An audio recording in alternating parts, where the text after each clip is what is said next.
যে মাঝখান থেকে দেখতে পাচ্ছ কি সুন্দর একটা কাঠের ব্রিজ। এই ব্রিজটা দিয়ে কিন্তু আমরা চলে যাচ্ছিলাম আমাদের গন্তব্যস্থানে। যেতে যেতে একটু ভিডিও করে নিয়েছিলাম, কারণ এই ব্রিজটা আমার কাছে অসাধারণ লাগছিল। মাহি তাকাও, তাড়াতাড়ি আসো, লঞ্চ ছেড়ে দেবে। তো মাহি কিন্তু আমাকে তাড়া দিচ্ছিল, দিদি তাড়াতাড়ি এসে লঞ্চ ছেড়ে দেবে। লঞ্চটা কিন্তু যথারীতি ছেড়ে দিয়েছিল। আর এই যে এত সুন্দর ভিউটা, এটা কিন্তু ক্যামেরাবন্দি করে নিয়েছিল মাহি। আমি এখানে একটু ঢঙ্গ করে নিচ্ছিলাম। তারপর দেখো ওই যে গন্তব্যস্থান, ওখানে আমরা নামবো। পৌঁছে আমরা দেখতে পেলাম এই মায়ের দর্শন। মাকে কিন্তু প্রণাম করে আস্তে আস্তে আমরা রওনা দিয়েছিলাম। কৃষ্ণকেও আমরা প্রণাম করে নিয়েছিলাম। এই যে আমাদের গন্তব্যস্থান গোস্বামী বাড়ি, এখানেই আমাদের সেদিনকারে শ্যুটটা ছিল।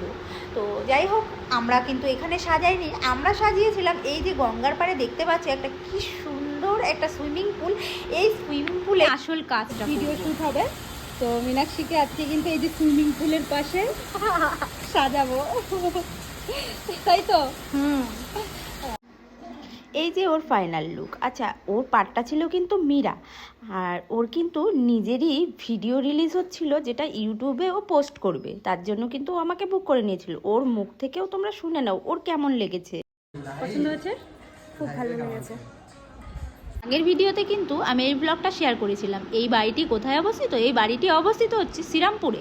শ্রীরামপুরে ঘাট পার হলেই কিন্তু একটুখানি হেঁটে গিয়ে এই লোকেশন।